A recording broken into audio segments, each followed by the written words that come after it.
Destiny 1 had a heartbeat. It was a nice, methodical rhythm that just kind of underpinned the entire experience. Steady. It was steady. Reliable. It supported the world. Destiny 2, this is like the heartbeat of someone who's over at Orange Theory Fitness. Boom, boom, boom. It's like a machine gun. Without the light, am I a guardian at all anymore? What does it mean to be chosen? What does it mean to be special in this world? What does it mean to have a higher power, a higher authority choose you to go onto a golden path to accomplish some, earth-shattering, universe-shattering, system-shattering goals? You've merely forgotten the fear of death. Allow me to reacquaint you. It's a great chance for us to level the playing field in a way, and to where loss is felt by everybody. But again, everyone's point of view might be different. Civilians might be looking at this in a different way than a Guardian might be looking at it. It's a little bit different for a Superman to lose his powers and then all of a sudden become Clark Kent permanently and have to live within that society. And then how does that society work with each other to overcome? Your light, your guns, your armor.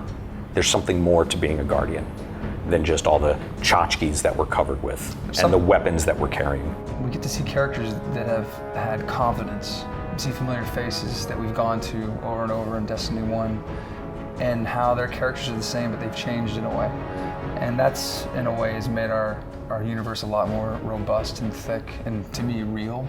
Because I think that's when you actually see humanity, is when you have to face loss. Many of us haven't faced loss, like in our own personal lives, in a big way. So we wanted to make sure that we tried to do that. But I think when you do meet someone that's gone through something personal like that, you get to see a different side of them that you haven't seen before.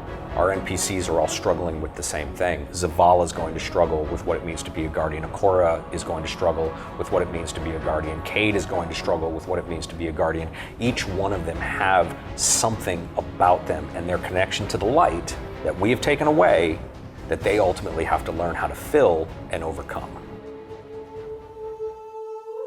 I think if we were to address how the story is different for D2 compared to D1, D1 in a way was foundational. It was meant to set up the world, ask a lot of questions, not necessarily deliver too many answers, but leave enough out there for us to build upon. Like we were talking about the DLCs that came up following it. We would continuously focus on more of those stories that would take us further in the world and learn more about the characters that make that world possible.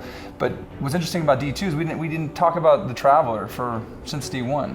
All of our DLCs pretty much didn't deal with the Traveler. Nothing was focused on that. And now we're back to talk about the Traveler and point our sights on that a little bit more. Yeah, I think it's important to really understand that, this studio spent a lot of time world building. And I can't emphasize enough that we are now ready to tell stories in this world. Big, expansive, cinematic stories. We certainly learned a lot by listening to people, by playing it with other people, by exploring the world ourselves in a much more one-to-one manner with our audience. And as we explored it, we found stories that we wanted to tell. We found stories. We found that other people really liked certain characters. We found that other people really gravitated towards a combatant or to a world or to a storyline that we hadn't realized was going to be as strong as it was when we put D1 out there. And the fun thing about that is that we've got this great team of writers. We have this great team at Bungie that is consistently looking at that and finding ways to take those interesting ideas and build upon them and then present them as we move forward. And I think that we're doing that a lot in D2. We're learning from listening to all the feedback we got on D1, and we're applying it. If the light can find its way back to you, then perhaps there is hope for us all. Motivating the player comes down to relatable character motivations. If I can, like I was saying before, if I can hook into Ghaul, or in the case of Zavala, Akora, and Cade, if I can understand the conflicts that they have and I can map my goals onto their goals, I am motivated through that story mapped onto them. It's a great variety. I really think D2 or Destiny 2 is, it's certainly the best of our teams. And it sounds cliche, you always expect that, but I really truly think that everyone here at Bungie did the best work that they've done for Destiny 2. I think players are ultimately going to see a wide variety of story channels, an eclectic number of outlets to see story infused throughout the game.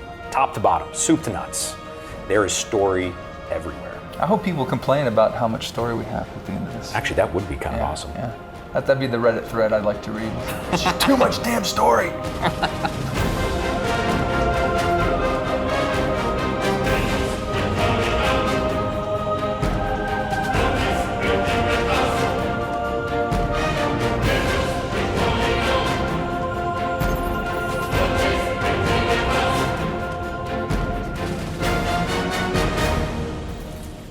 Thanks for watching this IGN First on Destiny 2.